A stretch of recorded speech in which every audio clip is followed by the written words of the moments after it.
I'm a huge fan of MMORPGs. I mean, this entire channel is based mostly around that genre, but at the same time, I am an even bigger fan of JRPGs. JRPGs were my childhood. They got me through some really bad times. Games like The Legend of Dragoon, Final Fantasy VIII, Breath of Fire Forge, Star Ocean, the Suikoden series, specifically Suikoden 1 and 2, Dragon Quest, Chrono Trigger. Seriously, there have been so many amazing JRPGs that I have played over the course of my entire life, and knowing the games that are going to come out in 2021 have me more excited than I have been in recent memory. Before we go any further though, I'm going to be doing a really big JRPG giveaway. I'll be giving away 5 copies of any JRPG you want. All you have to do is be actively subscribed to this channel, because this giveaway is only for our subscribers, our viewers, and go down into the comment section below and leave a comment stating what you believe the best JRPG ever is. It's that simple. Let me know why, and I will go ahead and choose 5 of the best answers, the answers that I can best relate to, and I will announce those 5 winners via Twitter. If you don't follow me on Twitter, go ahead. It's twitter.com/bitesticks. That way you can stay up to date with the winners, which I will be announcing probably at the end of this month, maybe the beginning of next month, so a couple weeks from now. Also note, we stream every single week, Tuesday, Saturday, and Sunday at 3 p.m. Eastern Standard Time. If you guys want to come on over and join us, we're going to be streaming every single one of these games over on our Twitch. So I mean, if that interests you, then yeah, welcome. Now, with that out of the way, let's go ahead and jump right into what I believe are the 10 best JRPGs that have either already released within 2021, because this video is going live in March, or that are coming out over the course of 2021. And let's start this off with Blue Protocol. I know, before you guys go ahead here and say, but that's an MMORPG. At the same time, while yes, it is an MMORPG, this game is a JRPG that is played as an MMO. So technically, this is an MMO JRPG. And if there is anything we have learned from MMO JRPGs, is that they are always better than their competition. Final Fantasy XIV, PSO2, and subsequently PSO2 New Genesis, and the upcoming Blue Protocol game. These are all amazing looking and amazing playing games. Blue Protocol is no exception there. This is an action MMORPG, an anime inspired game at that. Anime games are my favorite types of games, so this really appeals to me. This is set in a large open world. The world itself is admittedly segregated, meaning that the zones have small little loading screens between each one, kind of like in Final Fantasy XIV, meaning it's not a complete seamless open world. But at the same time, given how large this game is, that totally makes sense. Now, it is unconfirmed when specifically Blue Protocol is going to release within 2021. They did go on to state that this game is going to release in 2021 within Japan, and then the year after in North America and Europe. But at the same time, for those of you that are watching in Japan, for those of you that can access the game, the Japanese version of the game when it comes out, you're going to be able to play this year. This is by far my most anticipated MMORPG of the immediate future, and this MMORPG actually ticks so many of those boxes that I want in a game. And the fact that I'm going to be able to play with so many people, that I'm going to be able to participate in the dungeons and raids with a lot of people and play a game that's essentially a JRPG with you all, is really appealing to me, and something that I really do not want to miss out on, and something I don't want you guys to miss out on either. Next up, we have Rune Factory 5. I know this game is not going to appeal to all of you, but I have played every single Rune Factory game, 1 through 4. I've played the ones that released initially on the DS, and then the one that also came out, I forget if it was on the GameCube or the Wii, but man, I feel really old having played the old Game Boy, the old DS versions of Rune Factory. And not just that, I am a fan of the Harvest Moon games too, and subsequently Stardew Valley as well. This is a unique hybrid of the action, combat, farming genres, and it has made something very unique. Typically in RPGs, they have this linear storyline. Some of them have large open areas you can explore, others are just very linear, and they push you in essentially a straight line throughout a very deep, well-written narrative. Rune Factory, however, is a game that doesn't have that much of a story. Typically, all of the Rune Factory games I've played up until this point have you come and occupy a farm, you level up your skills and abilities, you have a variety of different weapons you can equip, and you continue to build up your farm, you continue to build up your relationship with the villagers, you continue to progress through the seasons, and then you go ahead and you find your partner that you're interested in marrying, you have a kid, you raid the dungeons that are available, and then you finish the game. That is essentially how the Rune Factory games have always worked. I don't know if Rune Factory 5 is going to add in new features, new functions, new mechanics into the game, but I have always been a fan of starting from nothing, starting from level 1 with no gear, with no friends, with a farm that has no monsters, no animals, and slowly working my way up, increasing my gear, becoming more skilled, becoming friendly with all the villagers, and trying to figure out which one I want to go ahead and woo here, having my kid, hopefully raising my kid appropriately. I don't really know if I'm a very good father or not. I sure hope I am. But then I do have a farm filled with dangerous monsters that I've captured, and I let my kid like wander around the farm. Yeah, maybe, you know what, in retrospect, I might not be that great a parent. Now, specifically when this game is releasing is currently unknown. All we do know is that it is coming in 2021. Speaking of another game that just has a coming in 2021 release date, Tales of Arise. Man, I know I didn't include the Tales games in the list of games that I grew up with in the beginning of the video, but that's because I wanted to talk about it specifically here. The Tales of games, Tales of Fantasia, Tales of Destiny, Tales of Eternia, Tales of Symphonia, Vesperia, Zestiria, Exilia. Like, I have played almost every single Tales of game there is, except for the weird mobile spin-offs or the ones that were only available in Japanese. Although admittedly, I did play Destiny 2 with Stan's kid in Japanese, so there's that. But man, I think Tales of Arise is one of the 3 games that I am anticipating this year more than any other game. One, because the Tales games traditionally allow you to play cooperatively, meaning that another player can take control of one of the characters. There are times when you can have multiple people taking control of multiple of the characters in battle, and then you can play along with them. And that makes it much more enjoyable because that way I get to have MRSSTIX come along and join me, or I get to come along and join her in her journey. And the narratives in the Tales of games, while sometimes cliche, sure, are always really, really good, especially Symphonia and Fantasia and Vesperia as examples here. So getting to play through a narrative like that and getting to experience it with someone else and then having them accompany you into battle as well, that is something that appeals to me more than almost anything else in a game. Now, again, there is no confirmed release date for Tales of Arise. If I'm not mistaken here, it was supposed to come out in 2020, but it was ultimately delayed. Now, they did go ahead and release a brand new trailer for it just, I think, like 2 weeks ago. So they are making a lot of progress and they are inching ever closer towards releasing it. However, from what we've seen, I'm not sure if the battles are going to function more or less the same way as they always have. Those battles taking place in an instant separate screen, or if they're going to be more open, allowing you to go out and just attack the monsters you see. I think there's still going to be instance battles, but don't quote me. I just know that some people have mentioned that that's the same kind of combat system they're going to employ. But this game is by far one of the most beautiful looking anime games pretty much coming out in the foreseeable future. Speaking of beautiful games though, Final Fantasy XIV Endwalker, like, man, in terms of MMO, there aren't really that many games that look as good as Final Fantasy XIV does. Maybe not initially like the base game, but the further you push through this MMO, the better the game looks. And once again, I know you guys are gonna see this and be like, but STIX, Final Fantasy XIV isn't an RPG. But yeah, it is. It is an RPG. It's just a massively multiplayer online RPG. So it's still an RPG. It's, you know, just capable of being played with tens of people, hundreds of people, maybe even thousands of people.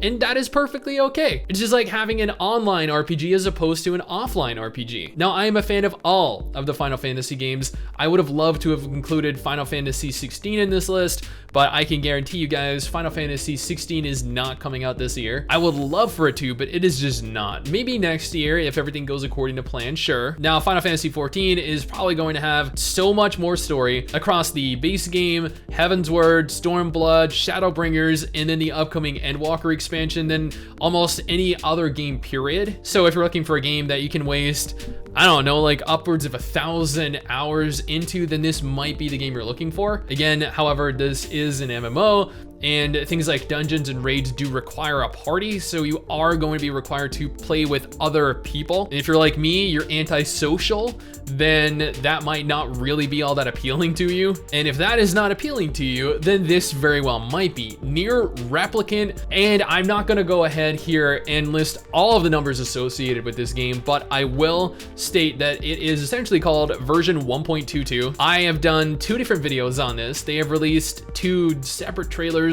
on this game. Oh, and my God, I am impressed. I am excited, almost immeasurably so, to play this game. I have played various different Nier games. I'm a huge fan of the Drakengard games. So this is actually one of the Nier games that I never had the opportunity to play back when it initially launched. I think it was like 8, maybe 9 years ago. So getting to play this entirely or not even remastered, entirely overhauled like it is, seeing these characters brought to life in an entirely new way with completely improved graphics, completely improved gameplay. I mean, how can you not look at the trailer here and just be utterly enthralled with what you see? And then knowing the darkness that is going to be played out, knowing that this is from the twisted mind of Yoko Taro, and knowing that this is essentially going to have to hold us over here until the next Nier game. I mean, how could you not want to play it, especially if you're a fan of either A, dark RPGs, or B, the Nier franchise as a whole? I mean, I'm sure there are, what, 5 million, 6 million, 10 million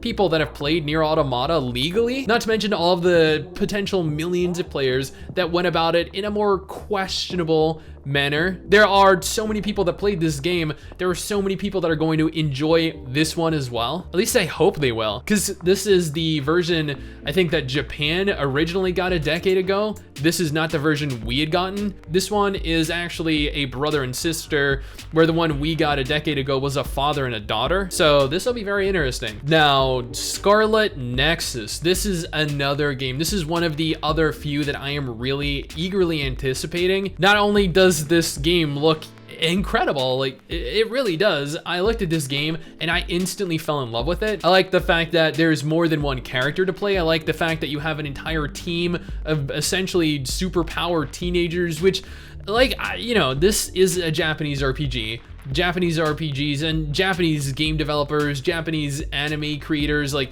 they are all obsessed with the whole aspect of being a superpowered teenager. So naturally, you're gonna be a superpowered teenager, or maybe you're an adult. I don't know. Maybe there are just some superpowered teenagers and you happen to be one of the older teenagers, and maybe you're over 25 and you just look 13. I don't know. Either way, essentially, this is a game where a bunch of aliens came to whatever planet we're on, I'm assuming Earth. They've destroyed a lot of stuff. We've gained some superpowers, and then we have to destroy them. This is a game that allows you to interact with your environment. You can pick things up with your telekinetic abilities, cars, monsters. It has a lot of freedom. It has absolutely incredible looking action combat. I'm a little bit disappointed that you don't get to customize your character, at least when creating them, because I don't think you actually get to create them. Whereas in games like Code Vein, which are actually made by the same developers as Scarlet Nexus, provided you the opportunity to create and customize your character. But I'm not gonna let that get me down. That's just one very minor issue I have with a game that looks like it could potentially be incredible and is coming out sometime this year. Now, speaking of incredible, I never in a million years expected Nintendo to go ahead and overhaul The Legend of Zelda Skyward Sword. And let me tell you, this was a workout. It used the nunchuck and the Wiimote, I think. You used to have to tie it to your wrist, I think, because the game emulated your movements, which meant that you were required to slash and stab, and then Link himself would slash and stab. And I mean, a lot of the game I did play sitting down, and I'd use my shield and I'd slash and everything, and I couldn't do it if there were other people around because I'd end up smacking them like an idiot. But this game was one of the most beautiful Zelda games I'd ever played when it came out. It had a really fun storyline, just the soaring through the skies and then the earth itself. Like, man, I was absolutely enthralled with this game for so long, and knowing that it's being entirely remastered has me excited, but at the same time, I wasn't really particularly a fan of having to slash and stab and move around so much myself.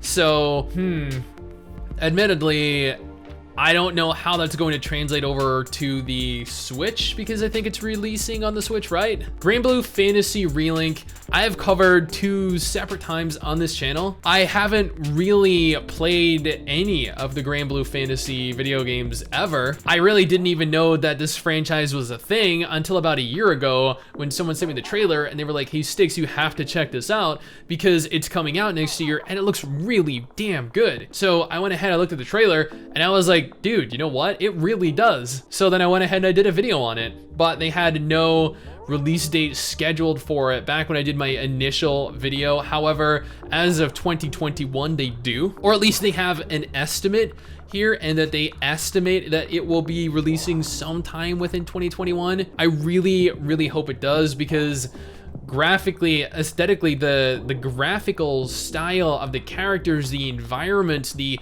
abilities utilized in combat, even the combat itself looks so good. JRPGs have come such a long way, both with regards to the gameplay and the graphical aspect of the games. Like, I don't know what to tell you. This game looks amazing. I don't know how the story of the Granblue Fantasy games necessarily go. I've played at least a game in almost every single other franchise that I have listed up until this point, so I have an idea here. I have a gauge of how the narrative is going to play out. So for those of you that know more, let me know how important the narrative in the Granblue Fantasy games are, or if it's not really of much importance at all. Now, speaking of a narrative-driven game, Bravely Default 2, man, wow, I can't believe Bravely Default 2 is already out. Like, I remember playing Bravely Default 1 years ago, and I didn't know a game could look and play that good, that could enthrall me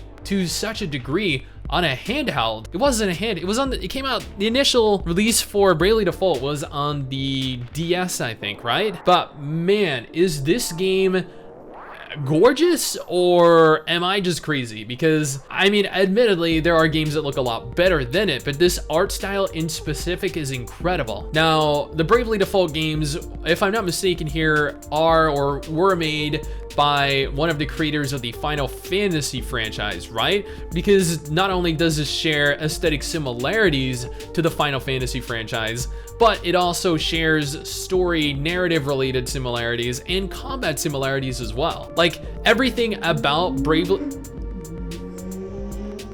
I don't know if you can hear that, but thank you, motorcycle guy, for driving past as fast and as loud as you could. I appreciate it. I lost my train of thought, but I think I was saying Bravely Default, both incarnations of Bravely Default, look and feel like a Final Fantasy game to me. And considering the Final Fantasy games are one of the most important franchises in my life, especially when I was growing up, I am more than happy dedicating as much time as is necessary to power through and do everything I possibly can in this game. Now, speaking of another gaming franchise from my childhood, the Atelier Ryza games I played back like about 16 years ago was the time that I played Atelier Ryza, the very first one. Man, that was an interesting first introduction into the franchise for me. I played Atelier Ryza 1, 2, I think there was a third one that I played as well, but I didn't really enjoy that one. And there have been so many different Atelier games that have come out since. Most notably are the 2 most recent ones, Atelier Ryza and Atelier Ryza 2. These games absolutely exploded in popularity, and that is mostly due to the main character, Ryza. The fan art for this character, I think, is more than all of the other Atelier games combined. Like, the people that designed her knew what they were looking for. They knew what their fan base, what their viewers wanted, and what their fans and their viewers would purchase. Now, I have not played Atelier Ryza either version, and I am looking to hopefully get Mrs. STIX into playing them because I would like to sit there and play through both of these games with her, considering from what I recall, they are fairly narrative driven games. They have a semblance of exploration. I don't really think the zones are really that large, that expansive, and that freeing, but a lot of JRPGs aren't really anyway. I also think the combat is instanced off from the game world itself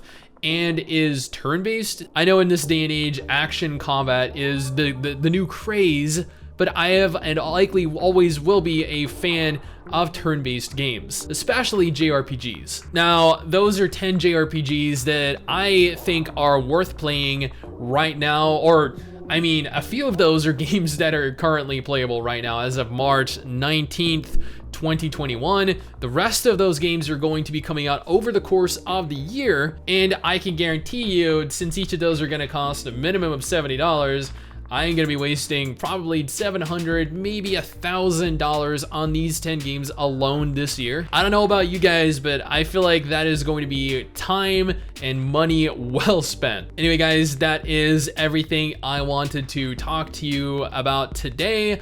I, again, am a huge JRPG fan. If there are any JRPGs that I missed that you think are either going to be better than these or that you think are comparable that I just didn't include, let me know down in the comment section below, and I might do an updated video like this later in the year or maybe in 2022. I don't know. Anyway, guys, that is it for me. Hopefully you enjoyed the video. Hopefully you enjoy at least one of the 10 games listed here. Don't forget to subscribe for more content like this, and I'll see you guys next time. Peace.